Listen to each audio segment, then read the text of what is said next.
Welcome, स्वागत है आप सभी का हमारे एक और नए वीडियो में। प्रभु यीशु मसीह के नाम में आप सभी को जय मसीह की। विश्वास करता हूं परमेश्वर ने आपको और आपके परिवार को सुरक्षित रखा है, संभाला है।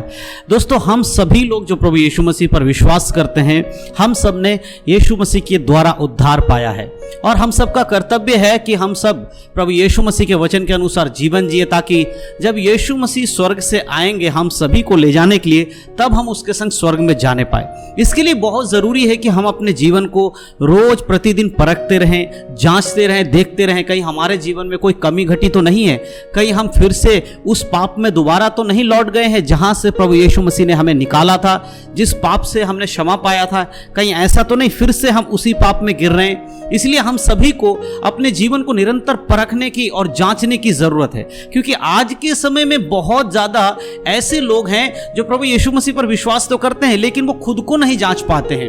कारण क्या है कि बहुत सारे मसीह लोग ऐसे हैं जो बाइबल नहीं पढ़ते हैं, प्रार्थना नहीं करते हैं। इसके कारण होता क्या है, मनुष्य अपने पापों से मन तो फिरा लेता है लेकिन उससे हटकर फिर से दोबारा उन्हीं चीजों में आ जाता है। लेकिन मेरा परमेश्वर और आपका परमेश्वर हम सभी से यही चाहते हैं कि हम अपने जीवनों को परमेश्वर के हाथों में समर्पण करें और पवित्रता का जीवन जिए, क्योंकि परमेश्वर नहीं चाहते कि कोई भी व्यक्ति अपराधों में गिरे और वो अनंत काल के नरक में डाला जाए। इसके लिए जरूरी है कि हम में से हर एक व्यक्ति अपने जीवन को परखे। आप अपने जीवन को परखिए, तब आप देख पाएंगे कि आपके जीवन में परमेश्वर का वचन कितना काम कर रहा है और आप परमेश्वर के वचन में कितना चल पा रहे हैं। तो दोस्तों, आज का जो वीडियो है मैं उसी टॉपिक पर बनाने वाला हूं, परमेश्वर के उद्धार के ऊपर, उसके क्षमा के ऊपर, उसके आशीष के ऊपर आज मैं ये वीडियो बना रहा हूं। इसीलिए वीडियो को बड़े ध्यान से सुनिए, समझने की कोशिश करिए। जो वचन आज हम पढ़ने वाले हैं वो वचन आज आपके जीवन को बदलने वाला है। इसलिए वीडियो को पूरा देखिए, देखने के बाद अपने मसीह भाई बहनों में वीडियो को शेयर जरूर करिएगा। तो चलिए दोस्तों, देर नहीं करते हुए आज के इस वीडियो को शुरू करते हैं।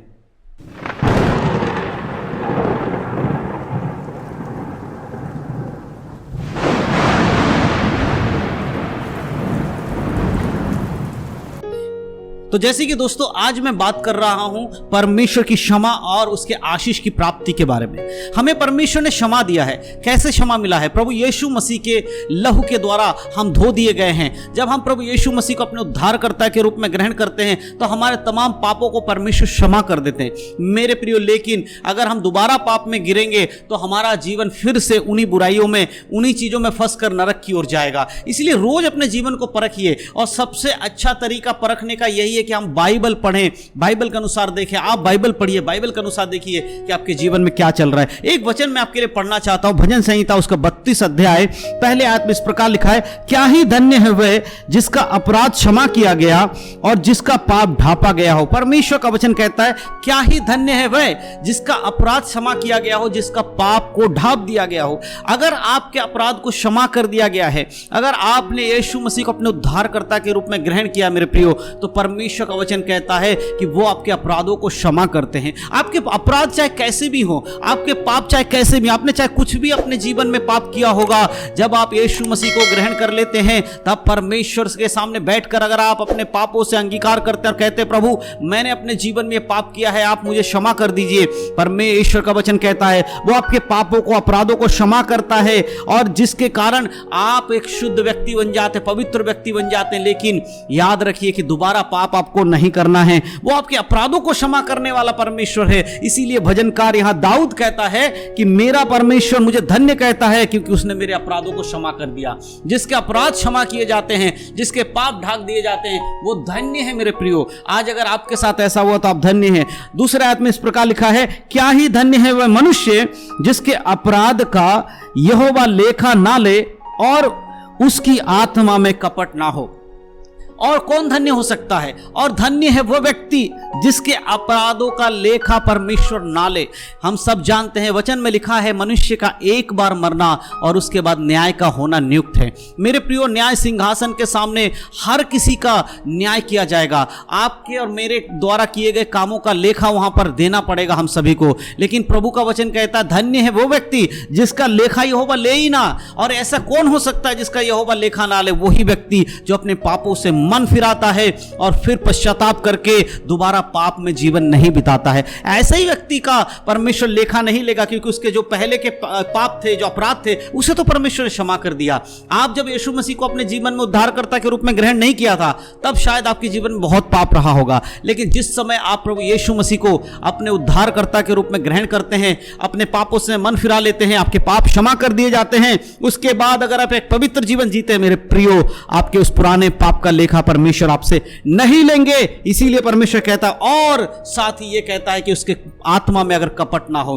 बहुत बार मसीह लोग उद्धार पाने के बाद और ज्यादा खराब बन जाते हैं। जी हां दोस्तों, आज बहुत सारे ऐसे मसीह लोग हैं जो प्रभु यीशु मसीह को ग्रहण करने का उनकी आदतें पहले से ज्यादा खराब हो गया। आज बहुत सारे मैं ऐसे पास्टर को जानता हूं जो कि दूसरे मसीहों के लिए गलत सोच रखते हैं, दूसरे को नीचे नजर से देखते हैं। ऐसे पास्टरों की मैं बात कर रहा हूं, विश्वासी तो बहुत दूर की बात है, ऐसे बहुत सारे पास्टर्स हैं मेरे प्रियो। लेकिन मेरे प्रियो याद रखिए, परमेश्वर की नजरों में सबका न्याय किया जाएगा। परमेश्वर सबका न्याय करेगा, चाहे वो पास्टर हो, चाहे वो विश्वासी हो, चाहे कोई हो। अगर वो अपने जीवन को पवित्र नहीं रखता है और उसके आत्मा में अगर कपट है, तो परमेश्वर उसका न्याय जरूर करेगा। परमेश्वर चुपचाप अपने आप को रख रहा है इसलिए कि एक समय परमेश्वर ने नियुक्त किया है, उस समय में परमेश्वर आपका और मेरा सबका न्याय करेगा। इसीलिए मेरे प्रियो, अगर आपके अपराध क्षमा कर दिए गए हैं तो प्रभु की ओर फिरिए, अपने मन को फिराइए, पाप में मत चलिए, क्योंकि पाप में चलेंगे तो अंत में आपको उस नरक में डाल दिया जाएगा जो नरक शैतान के लिए बनाया गया है। आइए दोस्तों, हम थोड़ी देर प्रार्थना में जाएंगे,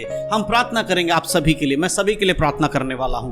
धन्यवाद सर्वशक्तिमान पिता परमेश्वर, इस समय जिन लोगों ने ये वचन सुना है प्रभु जी, जितने लोगों ने परमेश्वर अपने जीवन को आपके हाथों में समर्पण किया पिता परमेश्वर, उन सभी को मैं आपके बलवंत हाथों में समर्पण करता हूं यीशु मसीह के अधिकार के नाम से। और प्रभु जी, आपसे विनती करता हूं पिता, आप इनके जीवन में कार्य करिए प्रभु। जो आज भी उद्धार पाने के बाद भी पिता परमेश्वर पाप में जीवन बिता रहे हैं, ऐसे लोगों को पिता परमेश्वर आप परमेश्वर छुटकारा दीजिए प्रभु।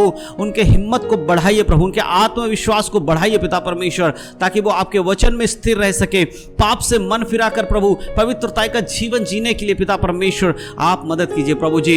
हालेलुया। आपका वचन कहता है, जो अंत तक धीरज धरेगा उद्धार उसी का होगा। प्रभु परमेश्वर, इस समय जितने भी लोग इस समय इस वीडियो को देख रहे हैं, मेरे साथ प्रार्थना कर रहे पिता, उनके परिवार को मैं आपके हाथों में समर्पण करता हूं। उन प्रियो के लिए मैं प्रार्थना करता हूं प्रभु, उनके जीवन में आपके नाम की स्तुति और महिमा हो प्रभु। आप उनके जीवन में परमेश्वर अपने कार्य को होने दीजिए पिता परमेश्वर। जो बीमार हैं पिता परमेश्वर, बीमारों को मैं आपके हाथों में सौंपता हूं।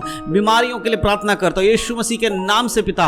बीमारी जो परमेश्वर ग्रसित लोग हैं, यीशु के नाम में वो चंगे हो जाए। कैंसर की बीमारी प्रभु यीशु मसीह के अधिकार के नाम से उनके शरीरों से निकल जाए पिता परमेश्वर। इस समय जितने भाई बहन लोग प्रभु जी बीमारियों के लिए प्रार्थना कर रहे हैं, उनको आप छू लीजिए पिता परमेश्वर, और पूरी रीति से चंगाई और छुटकारा प्रदान कीजिए। और पिता परमेश्वर हालेलुया, आज की रात के समय पिता परमेश्वर इन सभी प्रिय भाई बहनों को अच्छी नींद प्रदान करना प्रभु। जो अपने घरों में है पिता, उनकी रक्षा करना, आपके स्वर्गदूत उनकी रक्षा करने पाए प्रभु जी। जो वचन आज हमने पढ़ा है पिता परमेश्वर, भजन संहिता 32 अध्याय में जिस प्रकार आपने कहा प्रभु, धन्य है वे व्यक्ति जिनके पाप क्षमा किए गए हों, जिनके अपराध क्षमा किए गए, जिनके पाप ढांप दिए गए, वो धन्य है पिता परमेश्वर। और धन्य है वो जिनका लेखा यहोवा नहीं लेता और जिनकी आत्मा में कपट नहीं होता है। पिता परमेश्वर, आप मदद करें इन प्रियो को प्रभु, एक पवित्रता का जीवन जीने में आप सहायता करिए। इनको धन्य बनाइए परमेश्वर, इनके उद्धार बने रहे पिता परमेश्वर। पवित्रता का जीवन जीने में हर एक की सहायता और मदद कीजिए पिता।